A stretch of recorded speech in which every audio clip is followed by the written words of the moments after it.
back, guys. So this match, we're going to call it something along the lines of like stopping the Trush or killing the Trush, ending the Trush. I don't know. My initial plan was to do some kind of Tarkin play offensively. We did do some Tarkin play in this matchup, but it's going to be defensively, and that's because my opponent is playing as the Koreans, and he's going to do a Korean Trush on Arena. Now, I usually go and I check up on the country of origin and just like some information about who my opponent is. But currently, right now, the AoE2 companion app that you normally use is down, and I went on to AoE2.net and it was down as well. So I'm not sure what's going on with that. But this is a ranked 1v1 match. I'm usually 1100 and change. I was actually probably like 60, 70 points lower than I usually am because I had lost a few matches trying some cheesy meme strats and they weren't working out. So a little bit lower than I normally am, but it's a ranked match. So this guy is probably like 1,000, 1,100 ELO player. So yeah, anyway, we're going to get sped up a little bit here as we go along. Some things I wanted to say though is actually I've been working on this goal for a while and it actually is coming into fruition. And that goal is the 4,000 watch hours required for monetization, which is pretty cool. I do this for fun. I do this because I enjoy it. But, YouTube's going to put ads on my videos either way. It would be cool to actually get some kind of kickback from them versus YouTube just pocketing all of the profit. So I'm pretty excited about that. I'll be applying for monetization here very shortly. And hopefully we'll get approved, and that would be cool.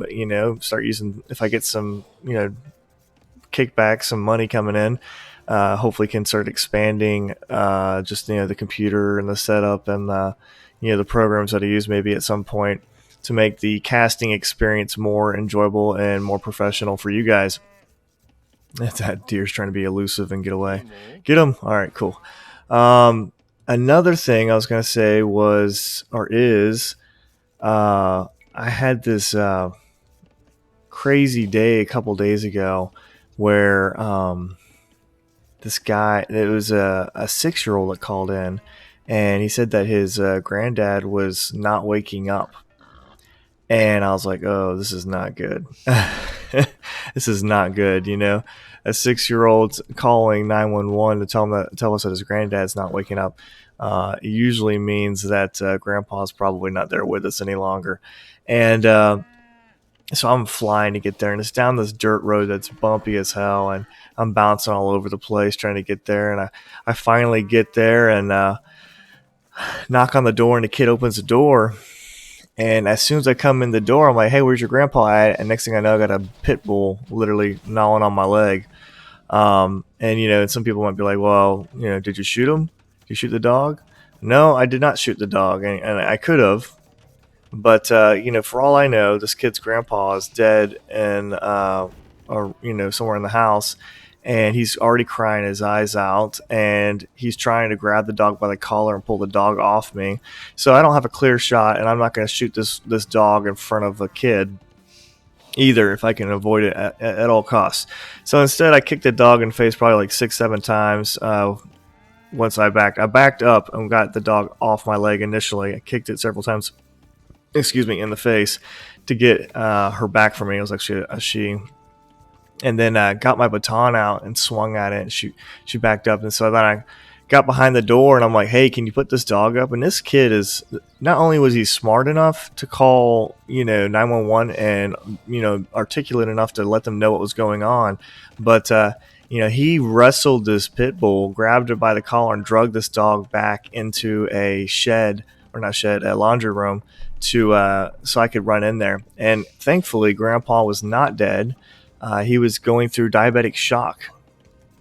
And when I said, hey man, what's going on? You good? He's like, what?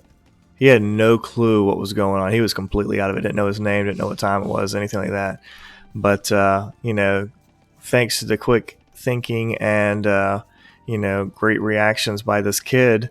Not only was he able to get help there, but then he was able to get the dog up, so I was able to get fire and rescue in there to be able to start working on him and ultimately save his life, because fire and rescue said, you know, if he had laid there and the kid didn't, you know, call us, this guy would have died. So yeah, how about that for a story? I had to go to the hospital. It wasn't that bad of a, you know, wound, but, you know, I had some teeth marks in me, so they had to, you know, clean it up and give me some medications to make sure I wasn't infected. But other than that, all's well as ends well. So anyway, how's that for a story? We're in feudal age now, and pretty soon we're gonna start seeing some villagers. Okay, there we go. Yep, the villagers are here, making their way over to me. And also something else I learned, I can't remember where I saw it, but I've always been clicking down here at the select which player to watch to swap it back and forth. You do not have to do that. If you are reviewing your own videos, or you're a caster and you don't know this, or maybe it's just me that didn't know this, but you can just shift and click and it will change which view you're seeing it from. Hold on, let me turn on the Fog of War. See, now we're his point of view, and let's see if I can do, yep, and now I'm on my point of view.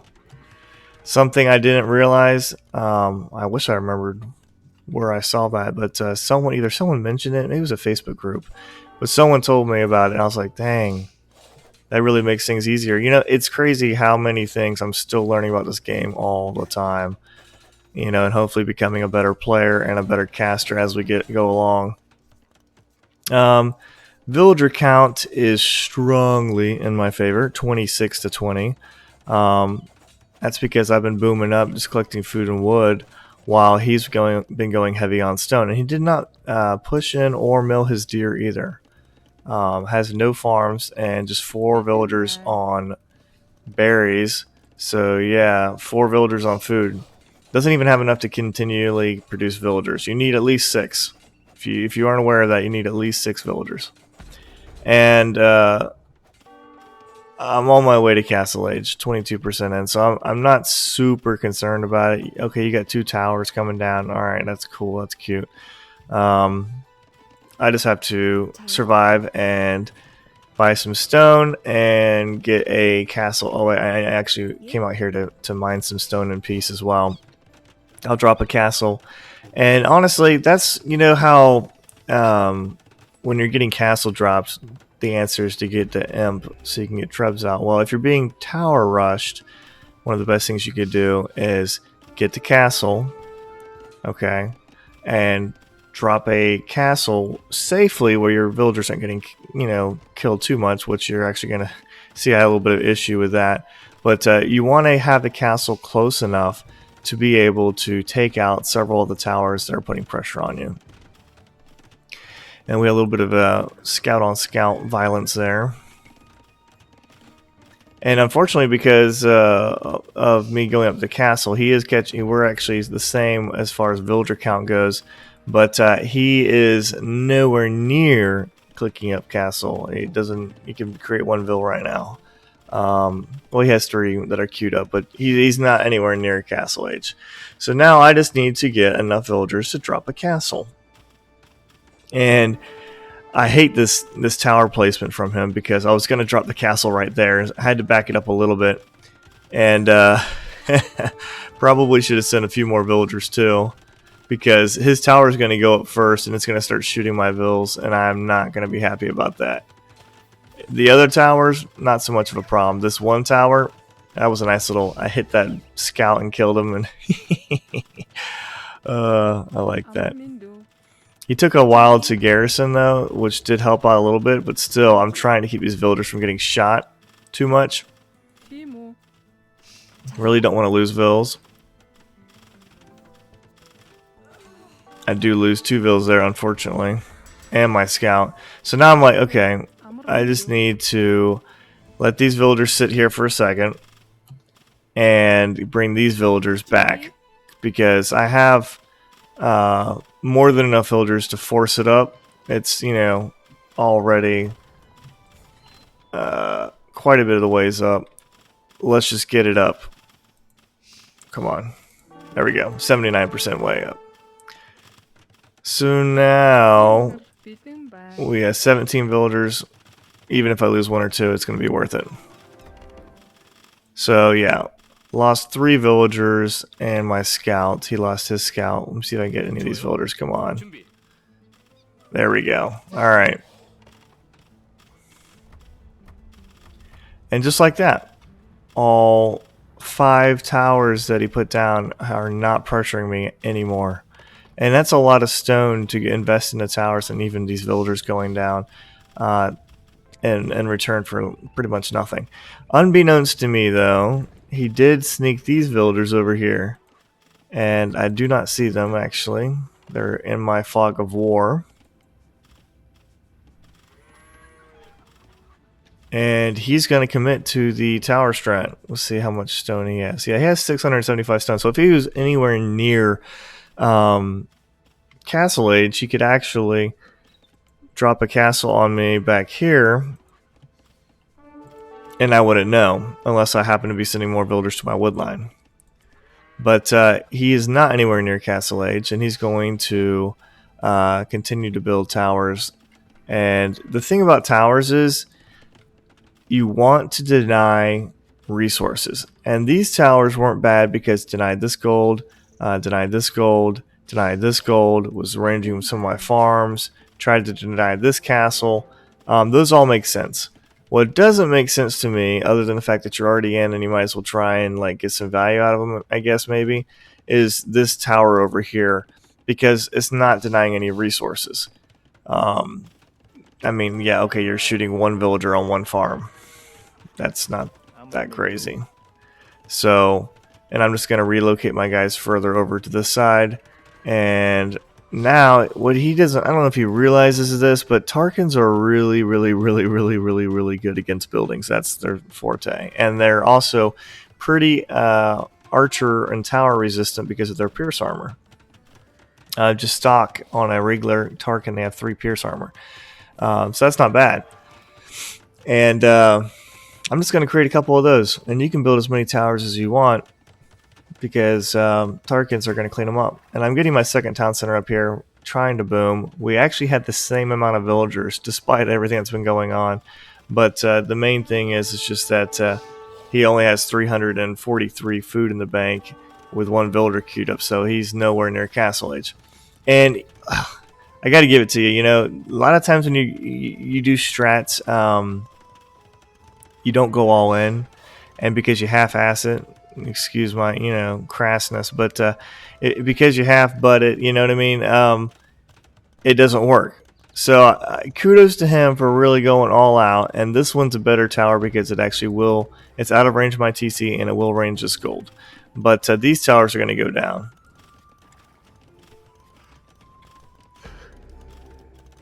Now, just messing with him a little bit. I said it's over, Anakin. I have the high ground. I was hoping he would say something, you know what I mean? I actually thought, okay, I'm in castle. I have 2 TCs. I just cleaned up his Trush. He's probably going to resign because he's going to be so far behind. No, he's going to stick with it, even though he's losing these villagers. And so I'm just going to keep getting some more Tarkans up here. And adding more farms as well. He actually has enough to go to castle food-wise. Needs more gold, though. Still hasn't clicked up yet. I do have 8 more villagers now. And so he built this tower here, actually, and started building some palisade walls around it. So I just deleted my walls in front of it, like... like, you realize I can do that, right? Those towers are going to go down too. And look how fast they go down too. Oh, these Tarkans are nasty. Cleaning up all this. All the towers are gone. The walls, palisade walls, they're going to go down as well. The houses. And at this point, I think to myself, I'm like, okay. I feel like because I'm a little bit lower than I usually am elo wise. This guy might be a little bit out of water, like a fish out of water, and maybe I can just go all crazy imp paladin boom and just knock him out. So I'm feeling pretty confident, especially between the score. He's still inside of feudal age. He's just now researching castle age, and so I'm going to start transitioning with how I start doing things into that, because that is going to be the plan. The plan is just to wreck them with Hun paladin just for fun. Tarkans, they're good against anti-buildings, but they're not that good as like it's just a all-out fighting unit. And so that's why I'm going to go for the Night Line into Paladins. Let's see. He's halfway there to Castle Age. And I'm also going to get some monasteries up at some point, because I want to start getting... yeah, there we go. I want to start collecting relics as well. I know that I'm going to have a pretty good chance to get some relics, because I'm already getting my monastery up, and he just now hit Castle Age. And first thing he does is he's going to start building a castle over here. Probably expecting pressure from me, so not a terrible idea. I actually don't really care about getting into his base right now. I just want him to be thinking about me trying to get into his base versus thinking about getting the relics. And so that's why I'm sending them forward, just to harass and like maybe scare him a little bit. He immediately reacts by triple barracks going into pikes, which is great. I want a reaction out of him. And he's having to spend resources to repair that gate as well, and this gate too. That was a waste. So now I'm just kind of dancing around with my Tarkans while I start collecting relics, because that's what I want. Get this gold secured, and then I can pump out gold heavy units, and I'm not going to be as concerned about it. Plus, with just map control and everything like that, it should be not too much of a problem. Villager count is 44 to 70, so yeah, almost double. Like I said, I felt pretty good. Got triple TCs now. He's still on 1 TC. And just running around here, collecting these relics. Speed it up here, because this is basically me just killing time, like I said, and just trying to get relics and get to imp. Get all the relics, actually. I have to be careful speeding things up. It gets a little laggy, a little stuttery at times. Yeah. Not too shabby as far as relics go. Yeah, that was the last one. Okay. And going for Fort Castle here as well. Actually, just now built my barracks. Because everything that I've created so far has been from the Castle of Tarkans. Brought these monks forward too, might as well see what they can do. I was figuring, you know, he might go into war wagons. Monks are good against war wagons, so why not? And like I said, I feel like if I had gone all out castle pressure instead of going imp, I probably could have killed him and won with just knights. I mean, I have a ton of resources in the bank, but you know, how often do you get to go full paladin on a 1v1 and just absolutely wreck somebody? Not super often, so it's a guilty pleasure, so we're gonna do it. Getting the stables up now, as well as investing into trebuchets, and he actually made it into imp into relatively decent time getting into imp, considering that you know, he invested so much on stone and is only on 2 TCs. But the villager count is 60 to 121, so a little more than double the eco for me, which is going to help out because I'm going to be investing in all these costly upgrades, and the fact of going into Paladin itself, you know, is an extremely expensive upgrade. You know, 1,300 food just off the top.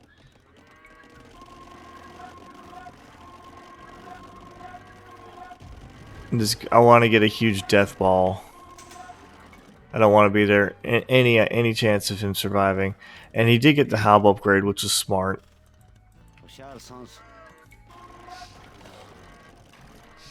And here's another castle for shizzles and giggles. And here come the trebs.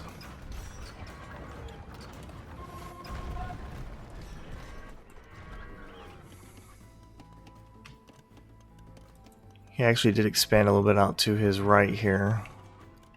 Not a bad idea. I'm going to reposition the trebs and take out the castle. And that is a ton of war wagons. Did not expect that many war wagons. Has 27 of them. The thing is I don't know if he expected me to go into cav archers as Huns, which, you know, is quite possible, but I'm not sure why he chose to go into war wagons whenever the last thing he saw I was creating was Tarkans. Oh, he sees him now. Look at these beautiful paladin. Oh my goodness. Gorgeous. But I do have to dance around these halves. I really don't want to take a direct engagement with these halves. There's only 34 of them, so I know I'm going to win. But my main goal is just taking out his base, not really engaging his army. So splitting my army in two right now. I actually punched a hole in the wall over here so I could easily get out. Absolutely destroy these villagers here. He's down to 68 now.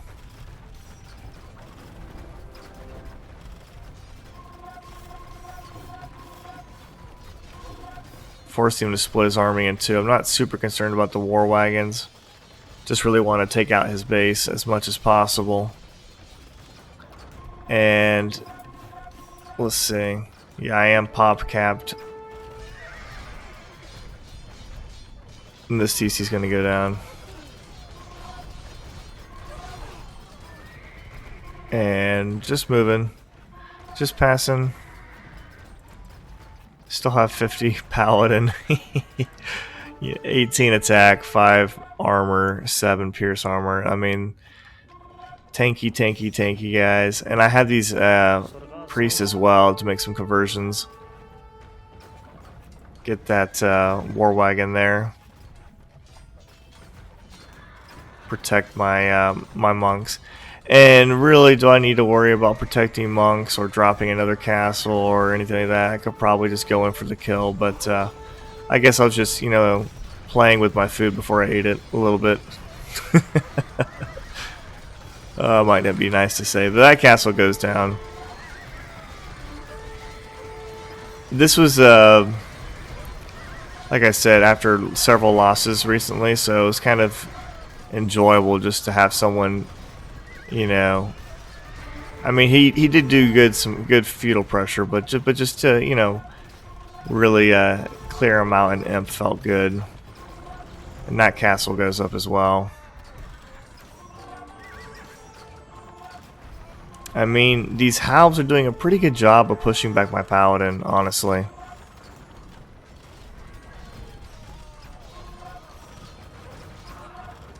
You need more than even numbers for Paladin versus Halb, but you know, the Halbs are so much cheaper. And I'm actually kind of low on gold right now. But he calls it GG. And there you go, there you have it. The war wagons were going down, and I think that's what probably helped him come to the conclusion. Also, only having 53 villagers to 127 is just, you know, I can keep expanding and find more gold if I need to. I still had a little bit of gold left in my base too, and 5 relics. So yeah, this game went on a little bit longer than it really needed to, but it was a fun game, getting trushed and surviving it, and then coming back and stomping with Paladin. So hopefully you guys got a chuckle out of it like I did. We'll catch you guys next time.